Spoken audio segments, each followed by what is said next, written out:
ನಮಸ್ಕಾರ ವೀಕ್ಷಕರೇ ಹೊಸ ಸಿಎಂ ಸೀಟಿಗೆ ಬಂದಾಯ್ತು. ಹೊಸ ಸರ್ಕಾರ ಕೂಡ ತನ್ನ ಕೆಲಸವನ್ನ ಶುರು ಮಾಡ್ಕೊಂಡಿದೆ.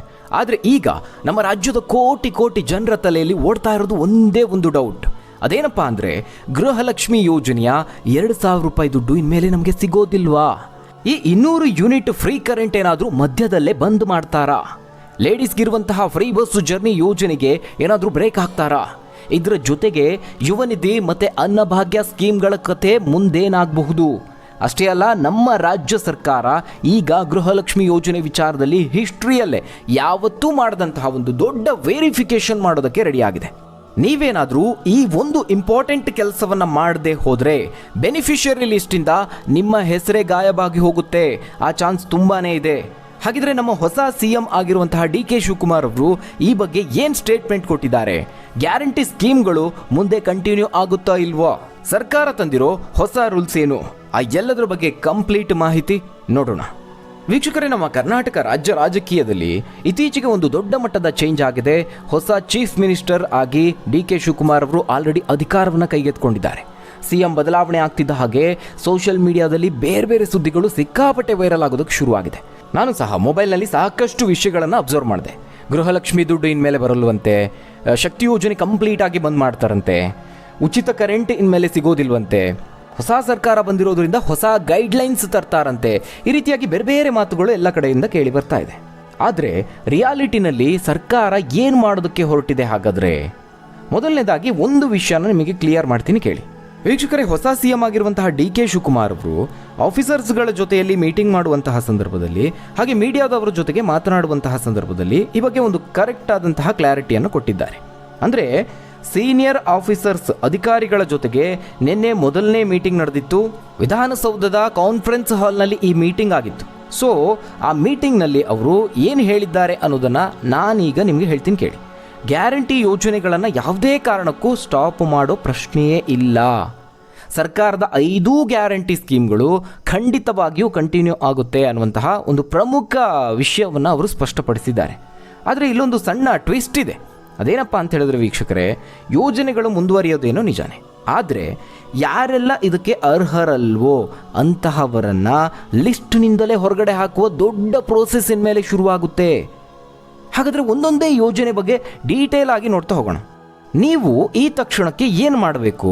ಒಂದು ವೇಳೆ ಈ ಕೆಲಸ ಮಾಡಿಲ್ಲ ಅಂತ ಹೇಳಿದ್ರೆ, ಒಂದು ವಿಚಾರವನ್ನು ನೀವು ಇಂಪಾರ್ಟೆಂಟ್ ಕೆಲಸವನ್ನು ಮಾಡಿಲ್ಲ ಅಂತ ಹೇಳಿದ್ರೆ, ನಿಮಗೆ ಬರ್ತಿರುವಂತಹ ಗೃಹಲಕ್ಷ್ಮಿ ದುಡ್ಡು ಅಥವಾ ಉಚಿತ ವಿದ್ಯುತ್, ಮನೆಗೆ ಏನು ಸಪ್ಲೈ ಆಗ್ತಾ ಇದೆ ಉಚಿತ ವಿದ್ಯುತ್, ಕರೆಂಟ್ ಫ್ರೀ ಏನಿದೆ, ಎಲ್ಲವೂ ಮಧ್ಯದಲ್ಲೇ ಕಟ್ ಆಗಬಹುದು.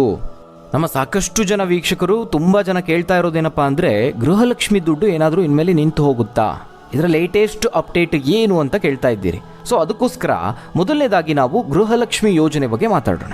ನೋಡಿ, ಈ ಒಂದು ಸ್ಕೀಮ್ ಅಡಿಯಲ್ಲಿ ನಮ್ಮ ರಾಜ್ಯದ ಸುಮಾರು 1,20,00,000 ಹೆಚ್ಚು ಮಹಿಳೆಯರು ಪ್ರತಿ ತಿಂಗಳು 2,000 ರೂಪಾಯಿ ದುಡ್ಡನ್ನು ತಮ್ಮ ಅಕೌಂಟ್ಗೆ ಪಡಿತಾ ಇದ್ದಾರೆ.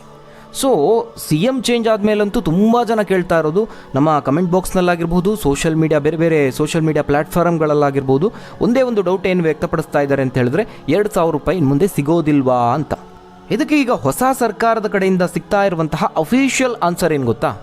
ಯಾವುದೇ ಯೋಜನೆ ಯಾವುದೇ ಕಾರಣಕ್ಕೂ ನಿಲ್ಲೋದಿಲ್ಲ, 2,000 ರೂಪಾಯಿ ದುಡ್ಡು ಕಂಟಿನ್ಯೂ ಆಗಿ ಬರುತ್ತೆ.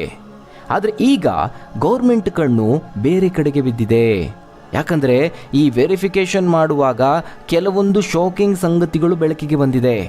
1-2 ಅಲ್ಲ, ಲಕ್ಷಾಂತರ ಫೇಕ್ ಕೇಸ್ಗಳು ಸಿಗ್ತಾ ಇದೆ. ಸರ್ಕಾರದ ಹತ್ರ ಇರೋ ಡೇಟಾ ಪ್ರಕಾರ ಸುಮಾರು 2 ಲಕ್ಷಕ್ಕೂ ಹೆಚ್ಚು ಮಹಿಳೆಯರು ಆಲ್ರೆಡಿ ತೀರ್ ಹೋಗಿದ್ದಾರೆ. ಆದರೂ ಕೂಡ ಅವರ ಹೆಸರಲ್ಲೇ ಗೃಹಲಕ್ಷ್ಮಿ ದುಡ್ಡು ಜಮಾ ಆಗ್ತಾ ಇರೋ ಕೇಸ್ಗಳು ಪತ್ತೆಯಾಗಿದೆ. ಅಂದರೆ ಅವರ ಫ್ಯಾಮಿಲಿ ಮೆಂಬರ್ಸ್ ಆ ದುಡ್ಡನ್ನು ಬ್ಯಾಂಕ್ನಿಂದ ಡ್ರಾ ಮಾಡ್ಕೊಳ್ತಾ ಇದ್ದಾರೆ. ಇನ್ನು ಕೆಲವರು IT ರಿಟರ್ನ್ಸ್ ಫೈಲ್ ಮಾಡೋರು, ಅಂದರೆ ಇನ್ಕಮ್ ಟ್ಯಾಕ್ಸ್ ಕಟ್ತಾ ಇರೋರಾಗಿದ್ರೂ ಕೂಡ ಈ ಸ್ಕೀಮ್ನ ಲಾಭ ತಗೊಳ್ತಾ ಇದ್ದಾರೆ. ಈ ವಿಚಾರ ಈಗ ಸರ್ಕಾರಕ್ಕೆ ಗೊತ್ತಾಗಿದೆ. ಅಂದರೆ ಯಾರಿಗೆ ನಿಜವಾಗಿ ಈ ದುಡ್ಡು ಸಿಗಬೇಕಿತ್ತೋ ಅವರ ಬದಲಾಗಿ ಅನರ್ಹರು ಕೂಡ ಈ ಯೋಜನೆ ದುಡ್ಡನ್ನು ಎಂಜಾಯ್ ಮಾಡ್ತಾ ಇದ್ದಾರೆ. ಸೊ ಅದನ್ನು ಕಂಪ್ಲೀಟ್ ಆಗಿ ಸ್ಟಾಪ್ ಮಾಡೋದಕ್ಕೋಸ್ಕರ ಸರ್ಕಾರ ಈಗ ದೊಡ್ಡ ಮಟ್ಟದಲ್ಲಿ ತನಿಖೆ ಹಾಗೆ ಪರಿಶೀಲನೆ ಮಾಡೋದಕ್ಕೆ ಮುಂದಾಗಿದೆ. ಅನರ್ಹರು ಅಂತ ಹೇಳಿದ್ರೆ ಈ ಗ್ಯಾರಂಟಿ ಯೋಜನೆಗಳು ಇಂಥವರಿಗೆ ಮಾತ್ರ ಅಂತ ನಿಯಮಗಳನ್ನು ಹಾಕ್ಕೊಂಡಿದೆಯಲ್ಲ ಸರ್ಕಾರ, ಆ ಪ್ರಕಾರವಾಗಿ ಅನರ್ಹರು. ಹಾಗಾದರೆ ಏನು ಪ್ಲ್ಯಾನ್ ಮಾಡಿದೆ ಸರ್ಕಾರ? ಇದನ್ನು ಯಾವ ರೀತಿಯಾಗಿ ಫಿಲ್ಟರ್ ಮಾಡ್ತಾ ಇದೆ? ಏನು ಮಾಡ್ತಾ ಇದೆ ಅಂದರೆ, ಬೆನಿಫಿಷಿಯರಿಗಳ mobile number, Aadhaar card link information ಇರಬಹುದು, ಹಾಗೆ ಬೇರೆ ಡೀಟೇಲ್ಸ್ ಕಲೆಕ್ಟ್ ಮಾಡೋದಕ್ಕೆ ಸಿಎಂ ಅಧಿಕಾರಿಗಳಿಗೆ ಸೂಚನೆ ಕೊಟ್ಟಿದ್ದಾರೆ. ವೀಕ್ಷಕರೇ, ಇಲ್ಲಿ ಸರ್ಕಾರದ ಇಂಟೆನ್ಷನ್ ಸ್ಕೀಮ್ ಬಂದ್ ಮಾಡೋದಲ್ಲ, ಬದಲಿಗೆ ಅವರ ನಿಯಮಗಳ ಪ್ರಕಾರವಾಗಿ ಅನರ್ಹರಿಗೆ ಹೋಗ್ತಾ ಇತ್ತಲ್ಲ ಅದನ್ನು ತಡೆಯೋದಷ್ಟೇ. ಯಾರಿಗೆ ನಿಜವಾಗಿ ನೀಡಿದೆಯೋ ಅವ್ರಿಗೆ ಮಾತ್ರ ಈ ದುಡ್ಡು ಸಿಗಬೇಕು ಅನ್ನೋದು ಅವರ ಪ್ಲ್ಯಾನ್. ಇದೇ ರೀಸನ್ಗೆ ಮುಂಬರುವ ದಿನಗಳಲ್ಲಿ ಬಯೋಮೆಟ್ರಿಕ್ ಅಪ್ಡೇಟ್ ಮಾಡಿಸೋದು ಅಥವಾ ಬೇರೆ ತರಹದ ವೆರಿಫಿಕೇಷನ್ ಪ್ರೊಸೆಸ್ ತರಬಹುದು. ಆ ಮೂಲಕ ಅನರ್ಹರನ್ನು ಫಿಲ್ಟರ್ ಮಾಡ್ತಾರೆ. ಹಾಗಾಗಿ ವೀಕ್ಷಕರೇ, ಯಾರು ಕೂಡ ಟೆನ್ಷನ್ ಆಗಬೇಕಾಗಿಲ್ಲ. ನೀವೇನಾದರೂ ಜೆನ್ಯೂನ್ ಬೆನಿಫಿಷಿಯರಿ ಆಗಿದ್ದರೆ ನಿಮ್ಮ ದುಡ್ಡು ಖಂಡಿತವಾಗ್ಲೂ ಕಂಟಿನ್ಯೂ ಆಗುತ್ತೆ. ವೀಕ್ಷಕರಲ್ಲಿ ಸರ್ಕಾರ ತರಲಿರುವಂತಹ ಹೊಸ ರೂಲ್ಸ್ ಏನು ಅನ್ನೋದನ್ನು ಹೇಳ್ತೀನಿ ಕೇಳಿ. ನೀವೀಗ ಏನು ಮಾಡಬೇಕು ಅಂತ ಹೇಳಿದ್ರೆ, ಇನ್ನು ಮುಂದೆ ಗೃಹಲಕ್ಷ್ಮಿ ಫಲಾನುಭವಿಗಳಿಗೆ ಒನ್ ಟೈಮ್ ಬಯೋಮೆಟ್ರಿಕ್ ಅಪ್ಡೇಟ್ ರೂಲನ್ನು ತರ್ತಾರೆ. ಅಂದರೆ ನೀವು ನಿಮ್ಮ ಹೆಬ್ಬೆರಳಿನ ಗುರುತನ್ನು ಕೊಟ್ಟು ನಿಮ್ಮ ಬ್ಯಾಂಕ್ ಅಕೌಂಟನ್ನು ನೀವು ರೀವೆರಿಫೈ ಮಾಡ್ಕೊಳ್ಬೇಕು. ಅಂದರೆ ನೀವು ಈ ಸ್ಕೀಮ್ಗೆ ಅರ್ಹರು ಅಂತ ಪ್ರೂವ್ ಮಾಡಬೇಕು. ಇನ್ನು ಮರಣ ಹೊಂದಿದವ್ರಿಗೂ ಕೂಡ ಈ ಹಣ ಎಲ್ಲ ಹೋಗ್ತಾ ಇದೆಯಲ್ಲ, ಈ ಬಯೋಮೆಟ್ರಿಕ್ ವೆರಿಫಿಕೇಷನ್ ಮೂಲಕವಾಗಿ ಅವರೆಲ್ಲ ಫಿಲ್ಟರ್ ಆಗ್ತಾರೆ. ಈ ಪ್ರೋಸೆಸ್ ಕಂಪ್ಲೀಟ್ ಆದಮೇಲೆ ನೀವು ನಿಜವಾದ ಅರ್ಹ ಫಲಾನುಭವಿಗಳು ಅಂತ ಸರ್ಕಾರದ ಕಂಪ್ಯೂಟರ್ ಸಿಸ್ಟಮ್ನಲ್ಲಿ ರೆಕಾರ್ಡ್ ಆಗುತ್ತೆ. ಒಂದು ವೇಳೆ ಇದನ್ನು ನೀವು ಮಾಡ್ತಿಲ್ಲ ಅಂತ ಹೇಳಿದ್ರೆ, ಸಿಂಪಲ್ ಆಗಿ ಹೇಳಬೇಕು ಅಂದರೆ ನಿಮ್ಮ ಅಕೌಂಟ್ಗೆ ತಿಂಗಳು ದುಡ್ಡು ಬರೋದು ಬಹುಶಃ ಕಂಪ್ಲೀಟ್ ಆಗಿ ಸ್ಟಾಪ್ ಆಗಿ ಹೋಗಬಹುದು. ಹಾಗಾದರೆ ಯಾರಿಗೆ ಈ ಗೃಹಲಕ್ಷ್ಮಿ ದುಡ್ಡು ಪೂರ್ತಿಯಾಗಿ ಕಟ್ ಆಗಬಹುದು? ನೋಡಿ, ಇಲ್ಲಿ ಮೇಯ್ನ್ ಮ್ಯಾಟ್ರ್ ಏನಪ್ಪ ಅಂದರೆ, ನಿಮ್ಮ ಹತ್ರ BPL ಕಾರ್ಡ್ ಇದ್ರೂ ಅಷ್ಟೇ ಅಥವಾ APL ಕಾರ್ಡ್ ಇದ್ರೂ ಅಷ್ಟೇ. ಬರೀ ಕಾರ್ಡ್ ಇದ್ದರೆ ಸಾಕಾಗೋದಿಲ್ಲ ವೀಕ್ಷಕರೇ. ಒಂದು ವೇಳೆ ನೀವು ಇನ್ಕಮ್ ಟ್ಯಾಕ್ಸ್ ಪೇಯರ್ ಆಗಿದ್ದರೆ ಅಥವಾ ಸರ್ಕಾರದ ಗೈಡ್ಲೈನ್ಸ್ ಪ್ರಕಾರ ನೀವು ಅರ್ಹರಲ್ಲ ಅಂತ ಹೇಳಿದ್ರೆ ನಿಮ್ಮ ಗೃಹಲಕ್ಷ್ಮಿ ಯೋಜನೆ ಕ್ಯಾನ್ಸಲ್ ಆಗಬಹುದು. ಇದನ್ನು ತಲೆಯಲ್ಲಿ ಗಟ್ಟಿಯಾಗಿ ಇಟ್ಕೊಳ್ಳಿ. ಯಾಕೆಂತ ಹೇಳಿದ್ರೆ ಆಲ್ರೆಡಿ 2 ಲಕ್ಷಕ್ಕೂ ಹೆಚ್ಚು ರೇಷನ್ ಕಾರ್ಡ್ಗಳನ್ನು BPL ಲಿಸ್ಟ್ನಿಂದ APL ಲಿಸ್ಟ್ಗೆ ಕನ್ವರ್ಟ್ ಮಾಡಿ ಮುಗಿಸಿದ್ದಾರೆ. ಇವರಲ್ಲಿ ತುಂಬ ಜನ ಏನಪ್ಪ ಅಂತ ಹೇಳಿದ್ರೆ ಆದಾಯ ತೆರಿಗೆ ಪಾವತಿ ಮಾಡುವಂಥವ್ರು, IT ರಿಟರ್ನ್ಸ್ ಫೈಲ್ ಮಾಡುವಂಥವ್ರು. ಇದು ಸರ್ಕಾರಕ್ಕೆ ಈಗಾಗಲೇ ಕನ್ಫರ್ಮ್ ಆಗಿದೆ. ಸೊ ಇಂತಹ ಫ್ಯಾಮಿಲಿಗಳ ಗೃಹಲಕ್ಷ್ಮಿ ಸೌಲಭ್ಯ ಸದ್ಯದಲ್ಲೇ ಸ್ಟಾಪ್ ಆಗುವಂತಹ ಚಾನ್ಸಸ್ ಇದೆ. ಹಾಗಾಗಿ ಒಂದು ವಿಚಾರವನ್ನು ನೆನ್ಪಿಟ್ಕೊಳ್ಳಿ ಸ್ನೇಹಿತರೆ, ನಿಮ್ಮ ದುಡ್ಡು ಸೇಫ್ ಆಗಿರಬೇಕು ಅಂತ ಹೇಳಿದ್ರೆ ಸಿಂಪಲ್, ಭಯಪಡುವಂತಹ ಅವಶ್ಯಕತೆ ಇಲ್ಲ.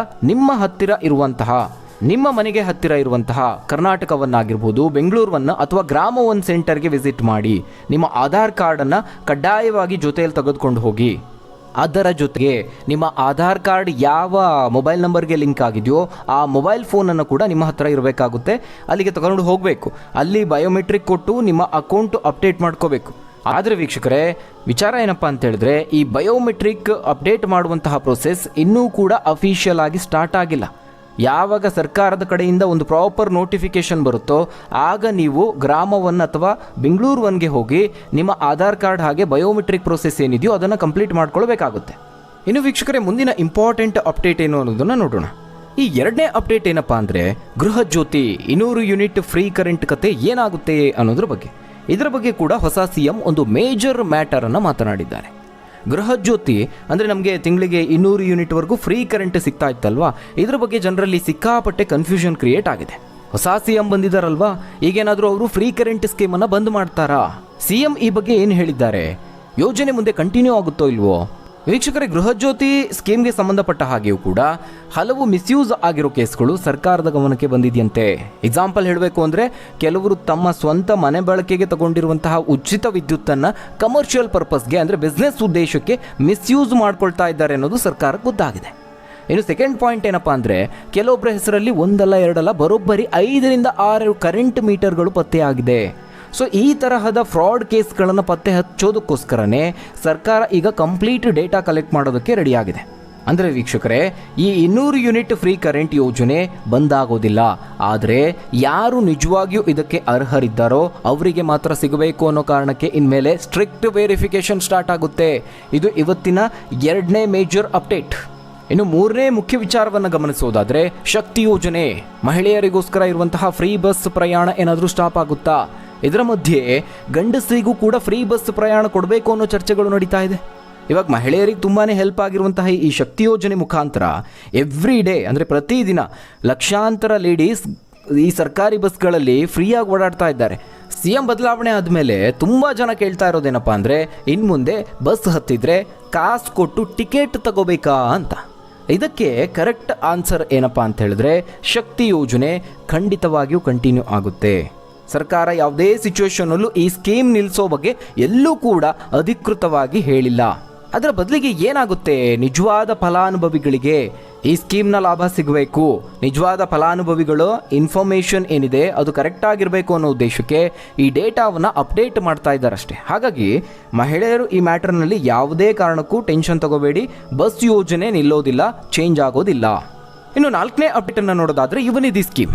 ಇದು ನಮ್ಮ ಯುವಕರಿಗೆ ಕನೆಕ್ಟ್ ಆಗಿರುವಂತಹ ಯೋಜನೆ. ಅಂದರೆ ಡಿಗ್ರಿ ಅಥವಾ ಡಿಪ್ಲೊಮಾ ಮುಗಿಸಿ ಇನ್ನು ಕೆಲಸಕ್ಕೆ ಹೋಗಿರಲ್ಲ, ನಿರುದ್ಯೋಗಿ ಯುವಕರಿರ್ತಾರೆ, ಅವರಿಗೆ ಫೈನಾನ್ಷಿಯಲಿ ಹೆಲ್ಪ್ ಮಾಡೋ ಉದ್ದೇಶದಿಂದ ತಂದಿರುವಂತಹ ಯೋಜನೆ ಇದು. ಇದರಲ್ಲಿ ತುಂಬ ಜನರಿಗೆ ಇರೋ ಬೇಸರ ಏನಪ್ಪ ಅಂತ ಹೇಳಿದ್ರೆ, ತುಂಬಾ ದಿನಗಳಿಂದ ಯುವನಿಧಿ ದುಡ್ಡು ನಮ್ಮ ಅಕೌಂಟ್ಗೆ ಬಂದೇ ಇಲ್ಲ ಅನ್ನೋದು. ಈ ಸ್ಕೀಮ್ಗೆ ಸರ್ಕಾರ ಯಾವುದೇ ರೀತಿಯ ಹೊಸ ಬದಲಾವಣೆಯನ್ನು ಅನೌನ್ಸ್ ಮಾಡಿಲ್ಲ. ಆದರೆ ಅಪ್ಲಿಕೇಶನ್ ಹಾಕಿರೋರು ನಿಜವಾಗಿಯೂ ನಿರುದ್ಯೋಗಿಗಳ ಇಲ್ವಾ ಅನ್ನೋದನ್ನು ಒಂದು ರೌಂಡ್ ಚೆಕ್ ಮಾಡೋದಕ್ಕೆ ಮುಂದಾಗಬಹುದು. ಹಾಗಾಗಿ ಬೆನಿಫಿಷಿಯರಿಗಳು ತಮ್ಮ ಎಲ್ಲ ಅಫಿಷಿಯಲ್ ಡಾಕ್ಯುಮೆಂಟ್ಸನ್ನು ಕರೆಕ್ಟಾಗಿ ಇಟ್ಕೊಳ್ಬೇಕು. ತುಂಬಾ ಇಂಪಾರ್ಟೆಂಟ್ ಇದು ವೀಕ್ಷಕರೇ. ಯಾಕಂದರೆ ಸೋಷಿಯಲ್ ಮೀಡಿಯಾ ತುಂಬ ದೊಡ್ಡದಾಗಿ ಚರ್ಚೆ ಆಗ್ತಾ ಇದೆ. ಯುವನಿಧಿ ದುಡ್ಡು ಯಾರಿಗೆ ಸಿಗಬೇಕೋ ಅವ್ರಿಗೆ ಸಿಗ್ತಾ ಇಲ್ಲ, ನಿಜವಾದ ಅನ್ಎಂಪ್ಲಾಯ್ಡ್ ಯುವಕರಿಗೆ ತಲುಪ್ತಾ ಇಲ್ಲ ಅಂತ. ಸೊ ಹಾಗಾಗಿ ಯುವನಿಧಿ ದುಡ್ಡು ಬೇಕು ಅಂತ ಹೇಳಿದ್ರೆ ನಿಮ್ಮ ಡಾಕ್ಯುಮೆಂಟ್ಸ್ ಎಲ್ಲೂ ಮಿಸ್ ಆಗದೆ ಇರೋ ಹಾಗೆ ಕರೆಕ್ಟಾಗಿ ಇಟ್ಕೊಳ್ಬೇಕು, ಎಲ್ಲ ರೆಡಿ ಇಟ್ಕೊಳ್ಬೇಕು. ಇನ್ನು 5ನೇದಾಗಿ ಬಹಳ ಕುತೂಹಲ ಇರೋದು ಎಲ್ಲರಿಗೂ ಅನ್ನಭಾಗ್ಯ ಯೋಜನೆಯ ಬಗ್ಗೆ. ಇದು ಕೂಡ ನಮ್ಮ ರಾಜ್ಯದ ಒಂದು ಬಿಗ್ ಅಪ್ಡೇಟ್ ಅಂತಲೇ ಹೇಳ್ಬೋದು. ರಾಜ್ಯದ ಲಕ್ಷಾಂತರ ಬಡ ಕುಟುಂಬಗಳಿಗೆ ಉಚಿತ ಅಕ್ಕಿ ಹಾಗೆ ದುಡ್ಡಿನ ರೂಪದಲ್ಲಿ ಸಿಗ್ತಾ ಇರುವಂತಹ ಒಂದು ಇಂಪಾರ್ಟೆಂಟ್ ಸ್ಕೀಮ್ ಇದು ವೀಕ್ಷಕರೇ. ಈ ಯೋಜನೆ ಕೂಡ ಮುಂದೆ ನಿಜವಾಗ್ಲೂ ಕಂಟಿನ್ಯೂ ಆಗುತ್ತೆ. ಸರ್ಕಾರ ಇದನ್ನು ಬಂದ್ ಮಾಡೋ ಬಗ್ಗೆ ಯಾವುದೇ ಅನೌನ್ಸ್ ಮಾಡಿಲ್ಲ ವೀಕ್ಷಕರೇ. ಆದರೆ ಇನ್ನು ಮುಂದೆ ರೇಷನ್ ಕಾರ್ಡ್ ವೆರಿಫಿಕೇಷನ್ ಪ್ರೋಸೆಸ್ ತುಂಬ ಸ್ಟ್ರಿಕ್ಟ್ ಆಗಿ ಶುರುವಾಗುತ್ತೆ. ನಿಮ್ಮ ಎಲಿಜಿಬಿಲಿಟಿ ಚೆಕ್ ಮಾಡ್ತಾರೆ. ಯಾರ್ಯಾರೆಲ್ಲ ಫೇಕ್ ಕಾರ್ಡ್ ಇಟ್ಕೊಂಡಿದ್ದೀರೋ ಅವರನ್ನು ಪತ್ತೆ ಹಚ್ಚುವ ಕೆಲಸ ಮುಂದುವರಿಯುತ್ತೆ. ಆಲ್ರೆಡಿ ರೂಲ್ಸ್ ಬ್ರೇಕ್ ಮಾಡಿರೋ BPL ಕುಟುಂಬಗಳನ್ನೆಲ್ಲ ಕ್ಯಾನ್ಸಲ್ ಮಾಡಿದ್ದಾರೆ. ರೀಸೆಂಟಾಗಿ ತುಂಬಾ BPL ಕಾರ್ಡ್ಗಳನ್ನು APL ಕಾರ್ಡ್ಗೆ ಶಿಫ್ಟ್ ಮಾಡಿದ್ದಾರೆ. ಅದರ ಎಫೆಕ್ಟ್ ಇವಾಗ ಕೆಲವರ ಸ್ಕೀಮ್ ಎಲಿಜಿಬಿಲಿಟಿ ಮೇಲೂ ಬೀಳೋ ಚಾನ್ಸಸ್ ಇದೆ.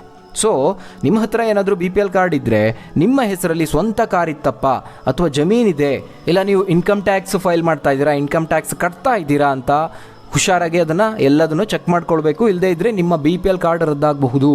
ಸೊ ಇವಿಷ್ಟನ್ನು ಟೋಟಲ್ ಆಗಿ ಹೇಳಬೇಕು ಅಂತ ಹೇಳಿದ್ರೆ, ರಾಜ್ಯಕ್ಕೆ ಹೊಸ CM ಬಂದಿದ್ದಾರೆ ಅನ್ನೋದಂತೂ ನಿಜ. ಆದರೆ ಸರ್ಕಾರದ 5 ಗ್ಯಾರಂಟಿ ಯೋಜನೆಗಳು ಮಾತ್ರ ಎಲ್ಲೂ ನಿಲ್ತಾ ಇಲ್ಲ. ಗೃಹಲಕ್ಷ್ಮಿ ದುಡ್ಡು ಬರುತ್ತೆ, 200 ಯೂನಿಟ್ ಫ್ರೀ ಕರೆಂಟ್ ಕೂಡ ಕಂಟಿನ್ಯೂ ಆಗುತ್ತೆ, ಲೇಡೀಸ್ಗೆ ಫ್ರೀ ಬಸ್ ಜರ್ನಿ ಕೂಡ ಇರುತ್ತೆ, ಇನ್ನು ಯುವನಿಧಿ ಸ್ಕೀಮ್ ಕೂಡ ಇರುತ್ತೆ, ಅನ್ನಭಾಗ್ಯ ಕೂಡ ಮುಂದುವರಿಯುತ್ತೆ. ಆದರೆ ಯಾರಿಗೆ ಅರ್ಹತೆ ಇಲ್ವೋ ಅಂತಹವರನ್ನು ಹೊರಗಡೆ ಹಾಕಿ ನಿಜವಾದ ಬಡ ಫಲಾನುಭವಿಗಳಿಗೆ ಈ ಯೋಜನೆಯ ಲಾಭ ಸಿಗಬೇಕು. ಹಾಗಾಗಿ ನಿಜವಾದ ಫಲಾನುಭವಿಗಳನ್ನು ಲಿಸ್ಟ್ ಮಾಡುವ ದೊಡ್ಡ ಮಟ್ಟದ ವೆರಿಫಿಕೇಷನ್ ಇವಾಗ ಸರ್ಕಾರ ಸ್ಟಾರ್ಟ್ ಮಾಡ್ತಾ ಇದೆ. ಹಾಗಾಗಿ ಸೋಷಿಯಲ್ ಮೀಡಿಯಾದಲ್ಲಿ ಬರುವಂತಹ ಯಾವುದೇ ಫೇಕ್ ನ್ಯೂಸ್ಗಳಿಗೆ ವೀಕ್ಷಕರೇ ದಯವಿಟ್ಟು ಕಿವಿಗೊಡಬೇಡಿ. ಸರ್ಕಾರ ಕೊಡುವಂತಹ ಅಫಿಷಿಯಲ್ ಆರ್ಡರ್ಸ್ಗಳನ್ನು ನಂಬಬೇಕಾಗುತ್ತೆ. ಯಾಕಂದರೆ ಈಗ ಸೋಷಿಯಲ್ ಮೀಡಿಯಾದಲ್ಲಿ ಏನೆಲ್ಲ ಸುಳ್ಳು ಸುದ್ದಿಗಳು ಓಡಾಡ್ತಾ ಇದೆ ಅನ್ನೋದು ನಿಮ್ಮೆಲ್ಲರಿಗೂ ಗೊತ್ತು. ಸೋಷಿಯಲ್ ಮೀಡಿಯಾದಲ್ಲಿ ಹಲವು ಸುಳ್ಳು ಸುದ್ದಿಗಳು ಹರಡ್ತಾ ಇರೋದನ್ನ ನಾನು ಕೂಡ ಗಮನಿಸಿದ್ದೀನಿ. ಗೃಹಲಕ್ಷ್ಮಿಗೆ ಏನು 2,000 ರೂಪಾಯಿ ಬರ್ತಾ ಇದೆ, ಆ ದುಡ್ಡನ್ನು ಇನ್ಮೇಲೆ 5,000 ರೂಪಾಯಿ ಮಾಡ್ತಾರಂತೆ. DK ಶಿವಕುಮಾರ್ ಅವರೇ ಇದನ್ನು ಅನೌನ್ಸ್ ಮಾಡಿದ್ದಾರಂತೆ. ಇಲ್ಲ 3,000 ರೂಪಾಯಿ ಮಾಡ್ತಾರಂತೆ, ಅಥವಾ ಪ್ರತಿ ತಿಂಗಳು ಡೈರೆಕ್ಟಾಗಿ 6,000 ಬರುತ್ತಂತೆ. ಈ ರೀತಿಯಾಗಿ ಏನೇನೋ ಅಂತೆಕಂತೆ ಕಥೆಗಳು ಈ ಫೇಸ್ಬುಕ್ ವಾಟ್ಸಪ್ನಲ್ಲಿ ಹರಿದಾಡ್ತಾ ಇದೆ. ಈ ತರಹದ ಸುಳ್ಳು ಸುದ್ದಿಯನ್ನು ನಂಬಿಕೊಂಡು ತುಂಬ ಜನ ಯಾವುದ್ಯಾವುದೋ ಫೇಕ್ ಲಿಂಕ್ಗಳನ್ನು ಕ್ಲಿಕ್ ಮಾಡ್ತಾ ಇದ್ದಾರೆ. ಸೊ ದಯವಿಟ್ಟು ಒಂದು ವಿಚಾರವನ್ನು ಗಮನಿಸ್ಕೊಳ್ಳಿ, ಇಂತಹ ಯಾವುದೇ ಫೇಕ್ ಲಿಂಕ್ಗಳನ್ನು ಕ್ಲಿಕ್ ಮಾಡೋದಕ್ಕೆ ಹೋಗಬೇಡಿ. ಖುದ್ದು ನಮ್ಮ ರಾಜ್ಯದ ಮುಖ್ಯಮಂತ್ರಿ ಈ ಗ್ಯಾರಂಟಿ ಯೋಜನೆಗಳ ಬಗ್ಗೆ ಏನು ರಿಯಾಕ್ಷನ್ ಕೊಟ್ಟಿದ್ದಾರೋ ಅದನ್ನೇ ನಾನು ನಿಮಗೆ ಈ ವಿಡಿಯೋದಲ್ಲಿ ತುಂಬ ಕ್ವಿಕ್ಕಾಗಿ ಒಂದು ಅಪ್ಡೇಟನ್ನು ಕೊಟ್ಟಿದ್ದೀನಿ. ಈ ಮಾಹಿತಿ ನಿಮಗೆ ತುಂಬಾ ಯೂಸ್ಫುಲ್ ಆಗಿದೆ ಅಂತ ಅಂದ್ಕೊಳ್ತೀನಿ. ನೆಕ್ಸ್ಟ್ ವಿಡಿಯೋದಲ್ಲಿ ಇನ್ನೂ ಇಂಟ್ರೆಸ್ಟಿಂಗ್ ಆಗಿರುವ ಹೊಸ ಇನ್ಫಾರ್ಮೇಷನ್ ಜೊತೆ ನಿಮ್ಮ ಮುಂದೆ ಬರ್ತೀನಿ. ಹಾಗಾದರೆ ಈ ಮಾಹಿತಿ ನಿಮಗೆ ಏನನ್ನಿಸ್ತು? ಹಾಗೆ ನಮ್ಮ ರಾಜ್ಯಕ್ಕೆ ಹೊಸ CM ಬಂದಿದ್ದಾರಲ್ವಾ, ಈ ಪಂಚ ಗ್ಯಾರಂಟಿ ಯೋಜನೆಗಳು ಇನ್ಮುಂದೆ ಕಂಟಿನ್ಯೂ ಆಗಬೇಕಾ ಅಥವಾ ಬಂದ್ ಆಗಬೇಕಾ? ಈಗ ಇರುವಂತಹ ಗೌರ್ಮೆಂಟ್ ತಂದಿರುವ ಈ ವೆರಿಫಿಕೇಷನ್ ಡಿಸಿಷನ್ ಏನಿದೆ, ನಿರ್ಧಾರ ಏನಿದೆ, ನಿಮಗೆ ಸರಿ ಅನಿಸುತ್ತಾ ಇಲ್ವಾ?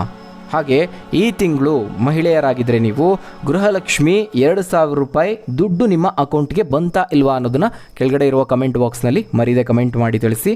ಅದರ ಜೊತೆಗೆ ಈ ಮಾಹಿತಿ ಎಲ್ರಿಗೂ ಗೊತ್ತಾಗಬೇಕು. ದಯವಿಟ್ಟು ನಿಮ್ಮ ಸ್ನೇಹಿತರಿಗೆ, ಕುಟುಂಬಸ್ಥರಿಗೆ ಈ ವಿಡಿಯೋನ ಶೇರ್ ಮಾಡೋದಕ್ಕೆ ಮರಿಬೇಡಿ. ಧನ್ಯವಾದಗಳು ವೀಕ್ಷಕರೇ.